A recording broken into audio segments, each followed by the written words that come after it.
Hey friends, welcome back to another episode of Retirement Answers. My name is Jacob Duke. I am your host as always. And today we're going to be talking about retirement planning do's and don'ts, the things that you should be aware of, some of the mistakes that I commonly see that maybe you need to be thinking about, that way you can avoid them. But before we jump in, I wanted to say a quick thank you to everyone who is constantly listening or avid listeners of the show. It really means a lot that I'm able to hopefully impact you in a positive way or hopefully educate you on all the things that retirement has to offer in terms of the questions that have to be answered, some of the fears, the concerns, and how to overcome them. So thank you so much for listening. It means a lot to know that I can help you at least in some way. If you are benefiting from the show and you are enjoying it, I'd really appreciate it if you could give a rating or review there on either Apple Podcasts or Spotify, wherever you listen. It definitely helps other people just like you find the show. So if you could do that, it would mean a lot because you wouldn't understand how much it actually matters or impacts how many people find it. So thank you so much for doing that. Let's go ahead and jump into the retirement planning do's and don'ts that I think you should be aware of. All right, the first one is do get a good understanding of your expenses. Don't use rule of thumbs when it comes to estimating how much your expenses will be in retirement. So what do I mean by this? Well, the way I like to approach how you can get a good understanding of your expenses is you have to know what you're currently spending before retirement. If you think about it, why would it change a whole lot pre-retirement and post-retirement? Why would your spending change a whole lot? It probably won't. So what I say is this. I like to find two different numbers. The first one is what is the absolute minimum amount of money you have to have on a monthly basis to get to the next month? So that can be the bare necessities. We've got to get food. We've got to pay either a mortgage or rent. We've got to, if we have one, we've got to pay a car payment. Like, what are the base expenses we have every single month and how much is that? And then the second number we want to find is, well, how much do we want to spend? How much can we spend, or what is our portfolio like? What is our desired income that we need in retirement? So those two numbers can be anything from like $3,000 a month just to get to the next month. That could be our minimum need. And then our desired spending is $10,000 a month. So there's a $7,000 difference there between those two numbers. But the key is I want you to know what your minimums are and then what your desired income is. And then you can build a plan around that. But it also gives you a little bit of flexibility. I talk about flexibility a lot. Talk about how important it is to you and actually achieving retirement success, meaning never running out of money, being able to move the needle a little bit as necessary if markets are up or markets are down, or if things are changing in your world, you can pull that lever, pull income back if you ever had to. But having a little bit of wiggle room and flexibility is huge. Now, the reason I don't like to use rules of thumb here is because I feel like rules of thumb just aren't helpful in a lot of situations when it comes to retirement planning. Maybe they can guide us in the absolute general direction, but beyond that, they're just really not helpful. So what are some of these rules of thumb? Well, you can have things such as minimum income needs based on your expenses pre-retirement. So a lot of people are like, well, hey, you should have 80% of whatever your pre-retirement income is. That's how much you need to have in retirement. So 80% or some percentage of your income. Maybe you need to have some multiple of your income saved. So sometimes like we need 10 times or 12 times your annual income the year before you retire. You need to have that much saved to create that income that you need. And I would say that all these things are maybe helpful, but you definitely shouldn't base your retirement income decisions based on it. And the reason for that is a lot of people have Social Security, some people have pensions, perhaps other sources of income, maybe rental or real estate income. And so whenever we think about it that way, our portfolio doesn't need to be as large if we do have all of those other sources of income coming to us. In fact, I have clients that have $2 million that don't need any of it because their normal income needs are met by their other fixed income sources from their previous working career and different things they have going on. So, and that's without Social Security even starting, right? So they have a lot of money saved, but they don't necessarily need any of it. So does that mean that they should follow these same rules of thumb? Well, absolutely not. So number one, I think that you should have a good understanding of your expenses. That way you can build out your income plan, and don't necessarily follow rules of thumb because they might not apply to you. You need a custom plan instead. Number two, do have a good understanding of how Social Security works. Don't just take it at 62 so that you can get what you can while you can. Okay, this is a big deal. A lot of people are curious about Social Security and understanding how it works and what the best thing might be for them. In fact, I've done case studies on YouTube You can go watch those there with many people having questions and how we can help solve those things.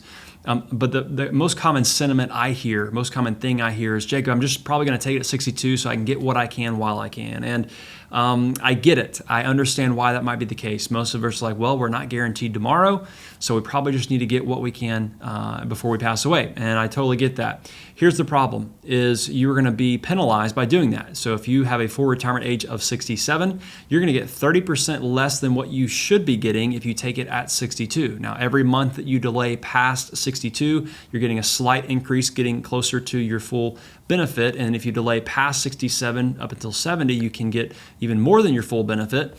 But just know that if you take it early, you're going to get a reduced amount for the rest of your life. Now, this impacts more than just your benefits. It impacts spousal benefits. It impacts survivor benefits. And so understanding how spousal benefits work for Social Security or survivor benefits if you're married, all these different things are important. And so what I like to encourage is don't just think about don't be short-sighted and think about, hey, I'm just going to get what I can while I can. Think about the whole picture. Think about everything when it comes to Social Security. Like, what is the total benefit for you and your spouse if you are married? But we also have to think about it even more than that. We've got to go down the path of things like tax planning and saying, hey, should I delay my Social Security so that I can do more tax planning in my gap years, so that I can do more Roth conversions and ultimately lower my future Social Security taxation because I have less in tax-deferred accounts? And so that's number two. Understand how Social Security works so that you can make the most educated decision. Don't just say, I'm going to take it at 62 so I can get what I can while I can. Number three, create a comprehensive plan. Don't get caught up in all of the minutia or the details of that plan. Now, I want to be cautious when I say this because it is important to dig into the details. It is important to understand what is going into the plan, why things are the way they are, why you're doing one thing versus another, and the math behind it. The math is very important. We want to make sure we do that correctly and well based on your specific set of circumstances. The problem that I see most of the time is whenever someone tries to create this comprehensive plan and never actually settle on a plan.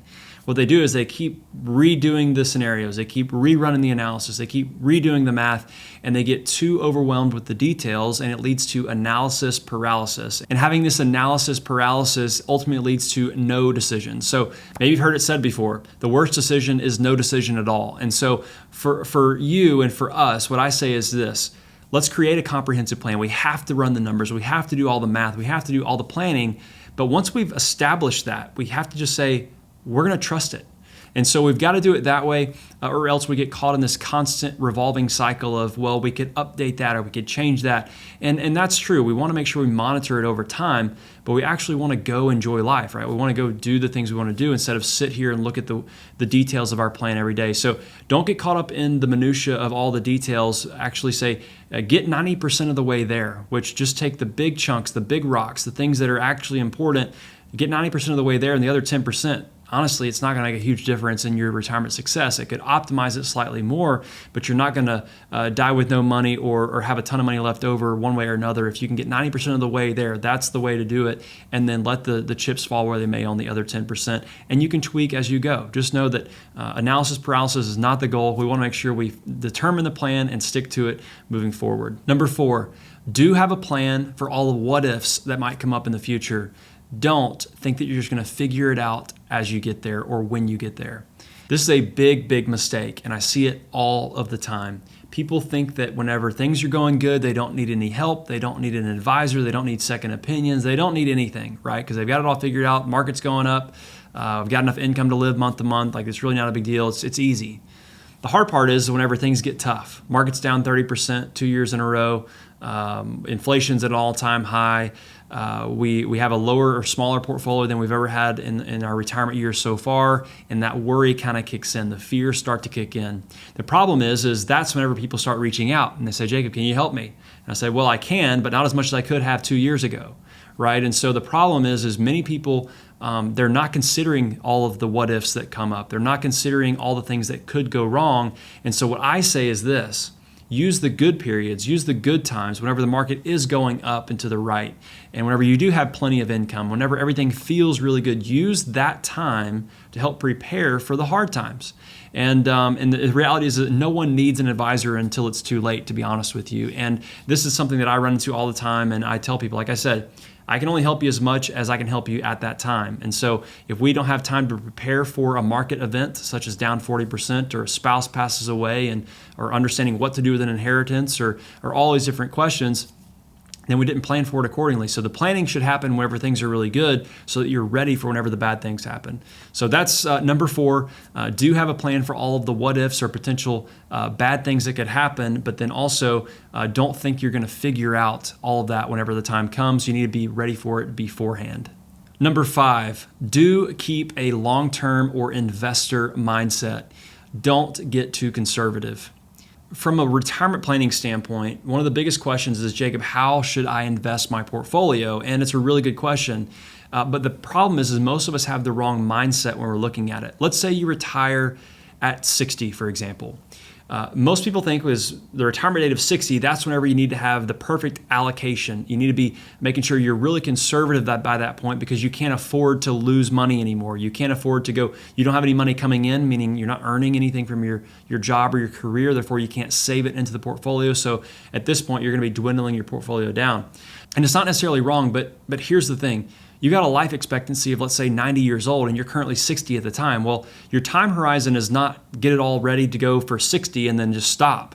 You've got to invest for another 30 years, meaning you have to have your current assets. You've got to have that outlive you. You've got to invest it in such a way that will prolong your life, and you can sustain your lifestyle for that amount of years. And so what you're really looking at is your time horizon is 30 years, whether you think it is or not. And so you have to plan for that accordingly. So the mistake I see most of the time is everyone going to 50-50 or putting too much cash in their portfolio. When you think about it, inflation is going to eat away at that cash over time. You've got to look at interest rates and whether bonds or T-bills or all those things are going to be viable investment products. But I would say build out a plan for your investments that meets a 30-year time horizon. So think about it this way. You want to meet the first 5 years or the next 5 years of income. You have to have that set aside in certain things that are liquid or not volatile, not in the stock market. But beyond that, you can have investments that are a little more aggressive, a little more volatile because you don't need that money right now today. So that's number 5. Keep an investor or a long-term mindset. Think about it as I'm still investing. I'm not trying to produce income on all of my assets, $1 million or $2 million or $3 million. I don't need all of that today. I need that to last me and go for the rest of my life and perhaps my spouse's life or even my kids' lives. And so if you think about it that way, it will hopefully give you a better perspective on what investing looks like in retirement. And so I'll leave you with this. Try not to satisfy your short-term or your current feelings or emotions by getting in or out of the market or trying to go really conservative so you eliminate volatility. Volatility is the thing that's necessary in order to get the returns long-term that maybe you're looking for. So this is what's called the behavior gap. Many people make behavioral decisions that ultimately reduce their portfolio or make big mistakes there. So if we can avoid that, going really conservative in your portfolio and do it intentionally, that's the key, is have a plan for it, then you'll be better off long-term down the road. So that's number 5. Keep an investor's mindset. Think long-term. Don't think about just right now today. And in some sense, avoid trying to satisfy your feelings or emotions towards this. I get it. Volatility is hard in retirement. But if you think about it, I've got 30 years or 30 plus years to have this money last me. I've got to invest accordingly to meet those needs in the later years of my retirement. Number 6, do create a plan for the day-to-day or have an idea of what your day-to-day will look like in retirement. Don't just assume that it's going to be amazing. You'd actually be shocked, I think, to hear many people who are like, man, retirement's kind of hard. I'm really struggling with it. You think about it, if you go from working all day, every day for the last 30, 40 plus years, and you go to nothingness and don't have a plan for what you're going to do or activities you're going to do every day, you could get really down and really depressed really quickly. So for me, I encourage everyone that I talk to, and my clients specifically, hey, what are you going to do every day? Like, what are the things that you're going to be doing actively? And I want you to write these things down. So don't just assume everything's going to be awesome, but I would say dream it up, think about it, go on a trip and just kind of say, hey, what does retirement look like? How do I prepare for the non-financial side of things? And so dream this up and then start writing these things down. That could be, hey, every day I'm going to wake up and go eat breakfast at this place, or every day I'm going to wake up and eat breakfast at home with my spouse, or it's going to be, hey, every day I'm going to wake up and go run, or I'm going to go play pickleball, or whatever it might be. Like, figure out what your day-to-day looks like. Maybe different days of the week are different. But I want you to figure that out so that you have a plan for the non-financial side of things so that you don't wake up one day and you're like, man, I hate this retirement thing. Part of this is also understanding yourself. A lot of people are what we might call workaholics. And so they have to have a mission. They have to have a purpose. They have to have like a thing that they're accomplishing, right? And so it might not be through work anymore, but it might be something different. Or it could be perhaps be part-time work, or perhaps a consulting role. So like something else to kind of slow down, but still kind of keep that going and scratch that itch of like, hey, I want to be doing something, accomplishing something. So depending on your personality, who you are and what you're trying to do and what you know of yourself, that's also important as well. So maybe take some time to evaluate, like, is retirement, like in the traditional sense, the right thing for me? It might be non-traditional. And so that's what I would encourage you with. Write down what your life day to day would look like, or week to week, or month to month in retirement, rather than just assume that it's all going to be amazing and get there and find out it's not as good as I thought it would be. So that's number 6. I would encourage you to write down what your life will look like day to day, month to month, year to year, rather than just assuming that everything's going to be amazing whenever you get there. Number 7, do talk to others that have gone before you or already in retirement. Don't feel like you have to do all this alone. Many people, I would say, that have gone before you, they have really good experiences. You can probably ask them and say, hey, what have you done well? Like, what are the good things about retirement? What are the things that I need to be aware of or avoid, or what's been hard for you? So I would encourage you to leverage your relationships with others that have gone before you. That way you can get a good idea of what to look out for or what to do better in your own retirement. That way you feel like you're not doing it alone. Also, if you're concerned about the money side of things, I would encourage you to speak with an advisor. There are plenty of really good advisors out there. There are plenty of bad ones. So be, diligent there, but make sure you're talking to the right people that have your best interests at heart and can help guide you along the way. So that's number 7. Don't feel like you have to do everything on your own. Talk to others who have gone before you that are experiencing retirement right now, but also if you need help on the financial side of things, get that help. That way you don't have to sit there and worry all day about the money. And finally, number 8, trust your plan and go enjoy life. Don't get bogged down in the day-to-day in terms of managing your money day-to-day. This is one of the big deals. A lot of people, they're like, man, I'm going to do this all myself. But then they look at this stuff all day. The market's up 2%, the market's down 1%. And it kind of creates this emotion inside of you and eliminates the opportunity to go enjoy life. I would say this. Why would you waste the time you have to go enjoy and live out hopefully the dream that you've thought of, right? You've worked really hard for this moment. You've saved. You've done everything you need to do. Why waste it on day-to-day being just in tune with the numbers? Give that to someone else to worry about, right? You go enjoy. This is your chance to go enjoy time with family, go on a vacation every other week, like whatever it is for you, go do that.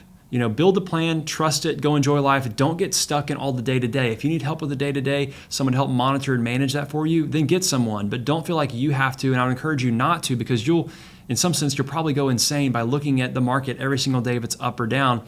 And so I would say, build a plan, trust it, go live life, enjoy it, and live your best life. You only get to live once, and so I would say that's probably more important than managing the dollars and cents every single day, or at least looking at it every single day. So hopefully these do's and don'ts give you some ideas or perspective around what to look for and what to be aware of as you head into your retirement years. And hopefully they're helpful for you to kind of frame maybe some of the non-financial side of things, right? But also some of the financial side that you can be aware of and be diligent about.